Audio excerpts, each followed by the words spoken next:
السلام علیکم ورحمۃ اللہ وبرکاتہ۔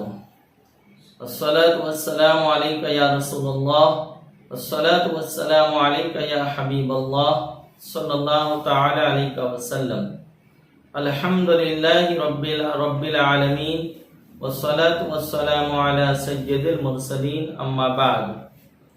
میرے پیارے آقا علیہ الصلوۃ والتسلیم کے پیارے دیوانوں، اس سے پیشتر کی ویڈیو میں آپ نے نماز توڑنے والی چیزوں کا بیان سماعت فرمایا تھا۔ کچھ اہم مسائل، کچھ اہم احکام اس حوالے سے رہ گئے تھے، لہذا اس کو لے کر ہم آپ کی خدمت میں حاضر ہیں۔ عمل کثیر کہ نہ اعمال نماز سے ہو، نہ نماز کی اصلاح کے لیے کیا گیا ہو، مفسد نماز ہے۔ عمل قلیل مفسد نہیں۔ عمل کثیر ایسا کام جو نہ اعمال نماز سے تعلق رکھتا ہو، نہ نماز کی اصلاح کے لیے کیا گیا ہو، اگر وہ نماز میں پایا جائے گا تو اس کے سبب سے نماز فاسد ہو جائے گی۔ اعمال نماز مثلا آپ نماز پڑھ رہے تھے اور سجدے کے مقام پر دودھ پیتا بچہ وغیرہ آیا یا کوئی بکری وغیرہ آئی، اس نے پیشاب کر دیا، تو اب دودھ پیتے بچے کا پیشاب نجاست غلیظہ ہے۔ اب آپ وہاں سجدہ کریں گے اور 1 درہم سے زیادہ آپ کے لباس یا بدن پر اس کا پیشاب لگ گیا،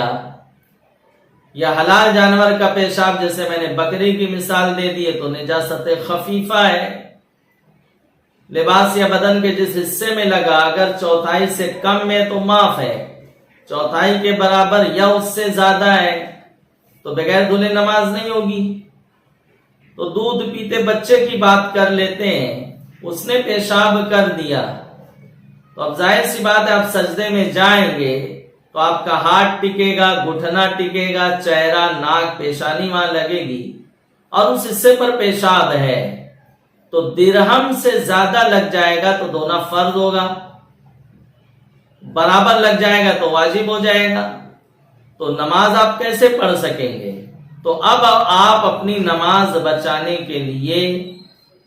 چند قدم چل سکتے ہیں۔ اس کی مقدار کیا ہے؟ تو فرمایا 2 صف کے اندر اتنا چلنے کی اجازت ہے حالت نماز میں۔ دائیں بائیں بھی اس طرح سے چل سکتا ہے اور سمت قبلہ کی جانب بھی اس طرح سے چل سکتا ہے۔ تو یہ چلنا نماز کی حفاظت کے لیے ہے، نماز کی اصلاح مقصود ہے۔ تو اب اگر کوئی دیکھے گا تو وہاں یہ حکم نہیں آئے گا کہ آپ نماز میں چل رہے تھے، آپ کی نماز فاسد ہو گئی۔ عمل کثیر کی تعریف یہ بیان کی گئی کہ دور سے کوئی دیکھے تو اسے گمان غالب ہو کہ یہ بندہ نماز میں نہیں ہے۔ دور سے کوئی دیکھے تو اسے گمان غالب ہو کہ یہ شخص نماز میں نہیں ہے، تو اس کے پائے جانے سے نماز ٹوٹ جائے گی۔ لیکن وہ ایک قید کے ساتھ ہے کہ جب کہ نہ اعمال نماز سے ہو، نہ نماز کی اصلاح کے لیے ہو۔ اور مثلا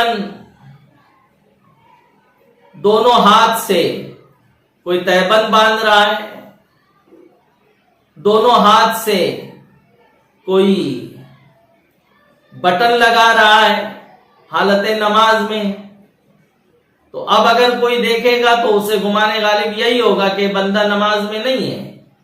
تو نماز فاسد ہو جائے گی۔ رہا عمل قلیل،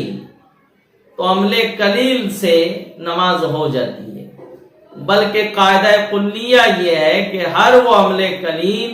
جو نمازی کے لیے سود مند ہو، نمازی کا جس میں نفع ہو،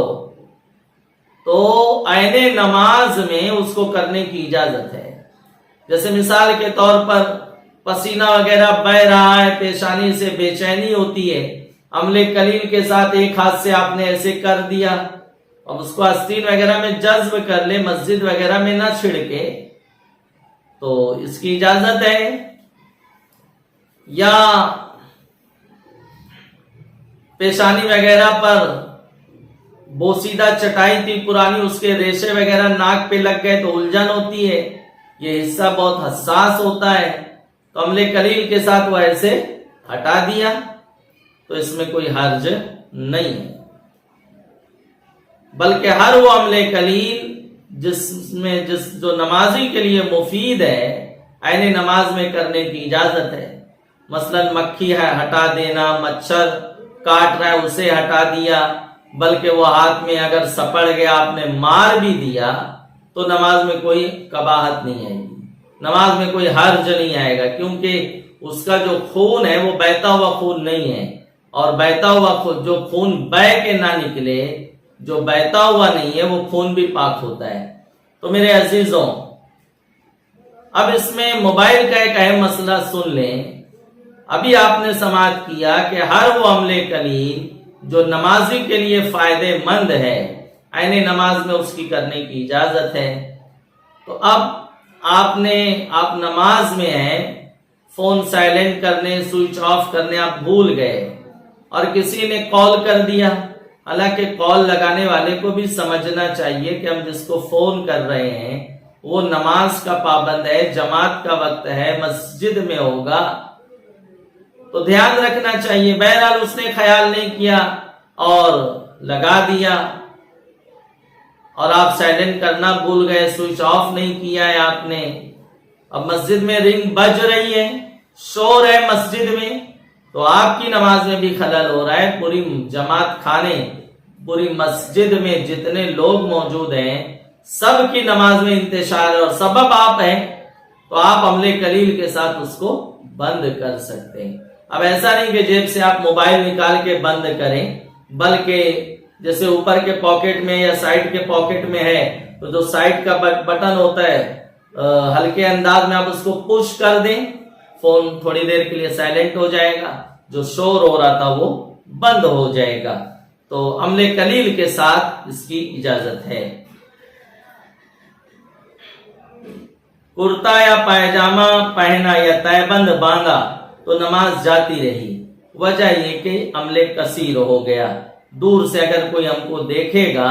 تو یہی خیال کرے گا کہ نماز میں نہیں ہے۔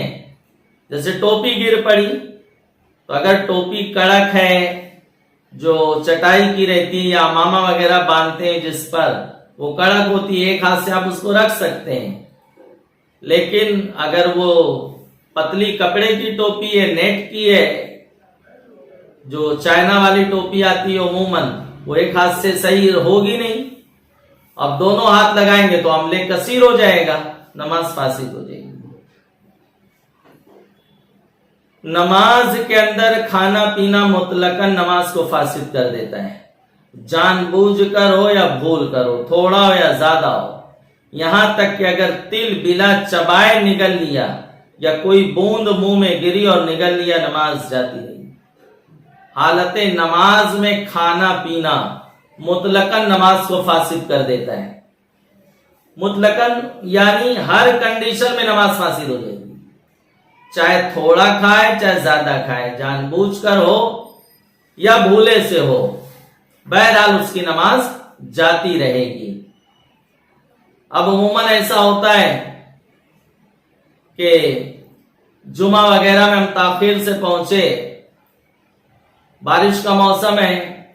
باہر سڑک پر ہم نماز پڑھ رہے ہیں، اب بارش شروع ہوئی، پانی کا بوند جو ہے پیشانی سے ہوتا ہوا ناک اور ہونٹ پر آیا، ٹھنڈا ٹھنڈا میٹھا میٹھا لگا، ہم نے اس کو جو ہے زبان سے پھیر لی، حلق کے نیچے اتار لیا، اگرچہ ایک بوند پانی، آدھا بوند ہی ہے وہ، نماز فاسد ہو جائے گی، نماز ٹوٹ جائے گی۔ رہا پہلے سے مسوڑوں میں، دانت کی کھڑکیوں میں گوشت کا ریشہ وغیرہ پھنسا تھا، یا افطار وغیرہ میں، ماہ رمضان شریف میں جماعت مغرب، حالانکہ ایسا نہ ہونا چاہیے، اذان کے بعد آپ وقفہ دیں، اتنا شارٹ ٹائم نہیں رہتا ہے کہ اگر 7-8 منٹ بعد جماعت قائم کی جائے تو کوئی کراہت کا وقت آ جائے گا، ایسا کچھ نہیں ہے۔ تو لوگوں کو آزمائش میں نہ ڈالا جائے، وقفہ دیں تاکہ لوگ اطمینان سے اذان سنیں بھی، اور جب وقفہ ہوگا تو جواب بھی دیں گے لوگ اذان کا، ورنہ لوگ کھاتے رہتے ہیں، اذان کا جواب نہیں دیتے یا دونوں کام کرتے رہتے ہیں۔ تو بہرحال جلدی جلدی پہنچے۔ چنے کا چھلکا وغیرہ وہ دانت میں رہ گیا تھا۔ ہوتا یہ جب ہم نماز شروع کرتے ہیں، قرآن پڑھنا شروع کرتے ہیں، تسبیح پڑھنا شروع کرتے ہیں، تو جب مخرج پر زبان لگتی ہے تو وہ چھلکا باہر آتا ہے۔ تو اب کریں گے کہ آپ نماز میں ہیں تو آپ اس کو عمل قلیل کے ساتھ ایک ہاتھ سے نکال کر آپ جیب میں رکھ سکتے ہیں، اس کو کوئی حرج نہیں ہوگا، آپ کی نماز صحیح ہوگی۔ لیکن آپ نے اسے نگل لیا تو اب کیا صورت ہوگی؟ تو فرمایا اب حکم یہ ہوگا کہ اگر وہ چنے کی مقدار کے برابر ہے، وہ جو چیز دانت میں مسوڑوں میں پہلے سے رہ گئی تھی اور نماز میں زبان پر آئی اور اسے نگل لیا گیا، تو اگر وہ چنے کی مقدار یا اس سے زیادہ تھی تو نماز فاسد ہو جائے گی، اور چنے کی مقدار سے کم تھی تو فاسد تو نہیں ہوگی لیکن مکروہ تحریمی ضرور ہوگی۔ اور مکروہ تحریمی کا حکم آپ جانتے ہیں، پھر سے اس نماز کا پڑھنا اس کے ذمہ واجب ہوگا۔ اور یہاں جو چنے کی مقدار بتایا، یا روزے وغیرہ کے مسائل میں بھی چنے کی مقدار کا ذکر آتا ہے کھانے پینے کے باب میں، تو وہاں چنے سے مراد جو ہے جو چھوٹا چنا آتا ہے، دیسی چنا جس کو کہتے ہیں، ایک آتا ہے یلو رنگ کا، پیلے رنگ کا، اس کو کابلی چنا کہتے ہیں، وہ مراد نہیں ہے۔ موت، جنون، بے ہوشی سے نماز جاتی رہتی ہے۔ اگر وقت میں آرام ہو جائے تو ادا پڑھے، اور اگر وقت کے بعد آرام ہو تو قضا پڑھے، جبکہ جنون و بے ہوشی ایک دن رات سے زیادہ نہ ہو، یعنی نماز کے 6 وقت کامل تک برابر نہ رہا ہو۔ اگر 6 وقت کامل تک برابر رہے قضا واجب نہیں۔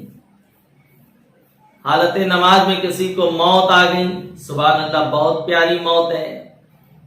اللہ ایسی موت سب کو نصیب فرمائے، لیکن اس نماز پہ حکم یہ ہوگا کہ وہ اس کی نماز موت کے سبب سے ٹوٹ جائے گی۔ آئیے دوسرے موضوع پہ بات کرتے ہیں، جنون یا حالت نماز میں کوئی بے ہوش ہو گیا تو نماز جاتی رہے۔ اب اگر وقت کے اندر اسے آرام ہو جاتا ہے تو بنیت ادا اسے پھر سے ادا کرے گا، پڑھے گا، اور وقت کے بعد اسے آرام ہوتا ہے تو بنیت قضا پڑے گا۔ اور اگر 6 وقت کامل اسی میں گزر گیا،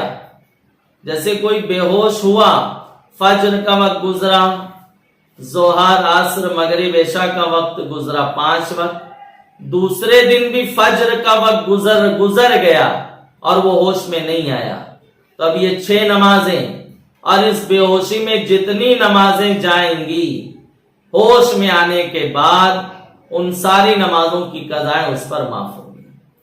ان تمام نمازوں کی قضا کا ان تمام نمازوں کے حوالے سے حکم یہ ہوگا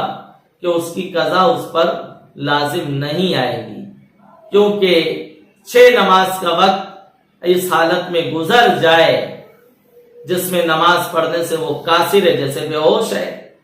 یا کبھی کبھی کسی کا ایکسیڈنٹ ہو جاتا ہے، کوما میں چلے جاتے ہیں، 2 مہینہ 6 ماہ کوما میں رہے، اب ہوش میں آیا تو وہ سال 6 مہینہ جتنا بے ہوشی میں گزرا ہے ان سب کی قضائیں بھی اس پر معاف ہوگی۔ لیکن ہاں، اگر چھٹی کا وقت جیسے فجر میں بے ہوش ہوا، نماز میں ہوا ہو یا نماز سے پہلے ہوا ہو، فجر کے وقت بے ہوش ہوا اور دوسرے دن کا فجر کا وقت آیا،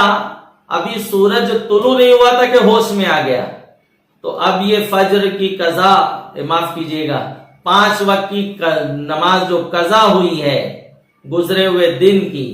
وہ قضا اس پر ادا کرنا فرض ہوگا۔ اور آج کی فجر بھی وہ ادا کرے گا، کیونکہ چھٹی کا وقت ختم ہونے سے پہلے اگر ہوش میں آ گیا، جنونی کیفیت پاگل پن جاتا رہا، تو جو نمازیں قضا ہوئی ہیں